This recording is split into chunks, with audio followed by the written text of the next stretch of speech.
আমার ফোনে একটা নোট আছে, 2 বছর ধরে কাউকে দেখায়নি। আজকে সেটা খুলছি। এই নোটের শেষ লাইনটা পড়ে আমার মেয়ে বলেছিল, বাবা তুমি কি এটা সত্যিই করবে? আমি বলেছিলাম, দেখ, আজকে আমি এমন একটা লিস্ট দেখাবো যেটা লিখতে গিয়ে আমি নিজেই কেঁদেছি।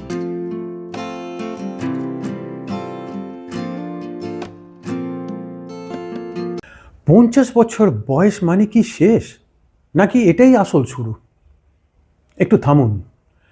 আজকের এই ভিডিওটা আমি অনেক দিন ধরে বানাতে চাইছিলাম, কিন্তু সাহস পাচ্ছিলাম না। কারণ এটা শুধু একটা ভিডিও না, এটা আমার স্বপ্নের তালিকা। আমার বুকের ভেতরে যা লুকিয়ে আছে সেটা আজকে আপনাদের সামনে তুলে দিচ্ছি। এবং হ্যাঁ, এই লিস্টে এমন কিছু আছে যেটা শুনলে আপনারা হয়তো অবাক হবেন, কেউ কেউ হাসবেন, কেউ হয়তো ভাববেন এই মানুষটা কি পাগল।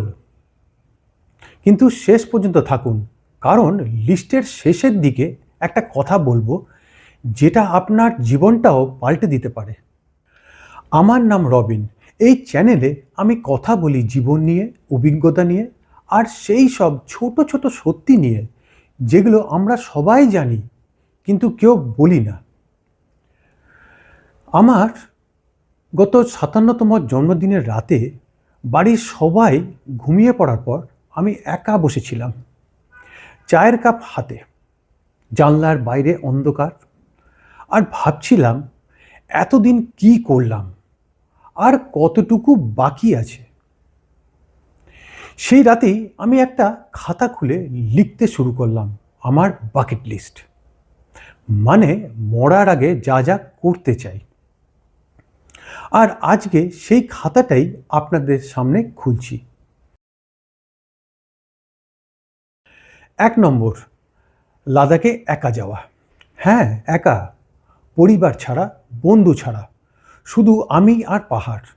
অনেকে বলবে এই বয়সে একা, কিন্তু আমি বলি এই বয়সেই তো একা যাওয়ার সবচেয়ে দরকার, কারণ তখনই মানুষ নিজেকে খুঁজে পায়। 2 নম্বর, ইউরোপের কোনো একটা ছোট্ট গ্রামে 15 দিন থাকা। হোটেলে না, ভাড়া বাড়িতে।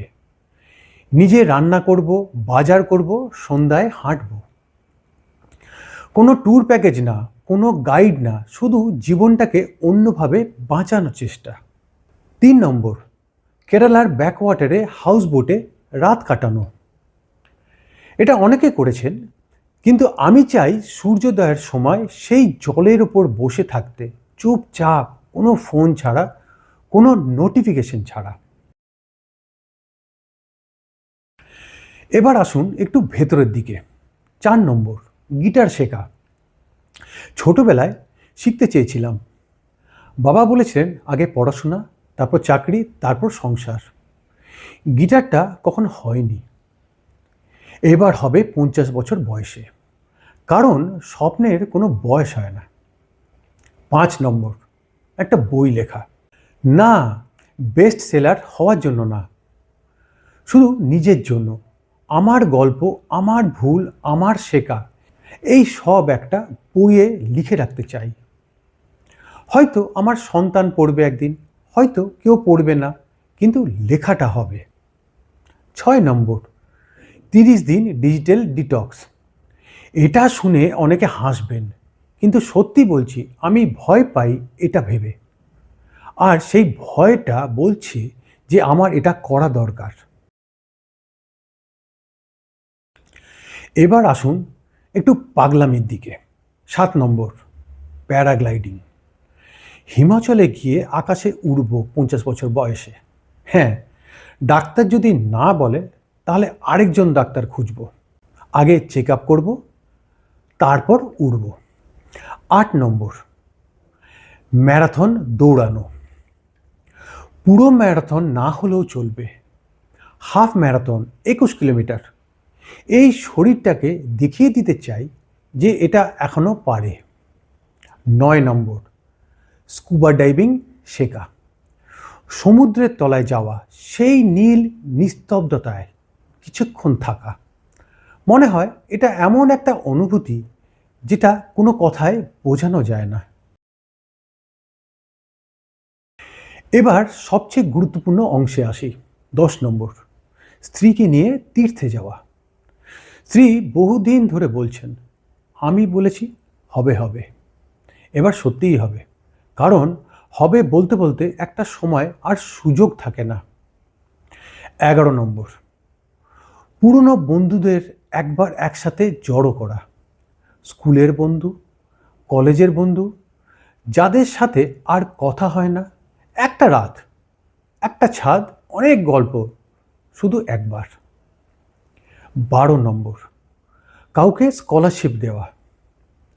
এটা আর টাকার বিষয় নয়, এটা একটা বাচ্চার স্বপ্নকে বাঁচানোর বিষয়। যদি একজনের পড়াশোনাও আমার কারণে হয়, তাহলে এই জীবনটা সার্থক।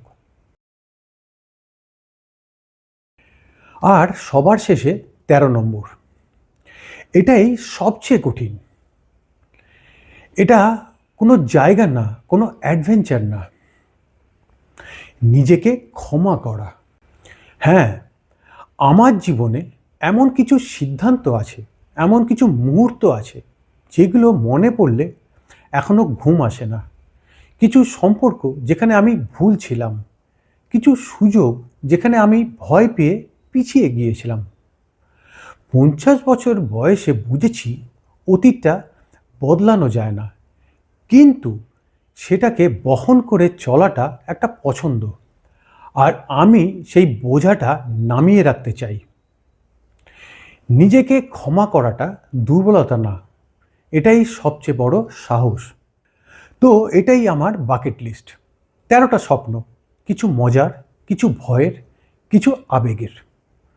আপনাদের কাছে একটাই প্রশ্ন, আপনার বাকেট লিস্টে কি আছে?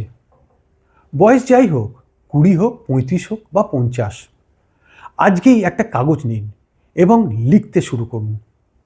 কারণ স্বপ্নগুলো লিখলে তবেই সেগুলো বাস্তব হওয়ার দিকে এগোয়। নিচে কমেন্টে জানান আপনার বাকেট লিস্টের 1 নম্বরে কোনটা আছে। আমি সবার কমেন্ট পড়ব। ভিডিওটা ভালো লাগলে একটা লাইক দিন, আর যদি মনে হয় এটা কারো কাজে আসতে পারে, শেয়ার করুন। আবার দেখা হবে, ততক্ষণ ভালো থাকুন, স্বপ্ন দেখুন আর নিজেকে একটু বেশি ভালোবাসুন।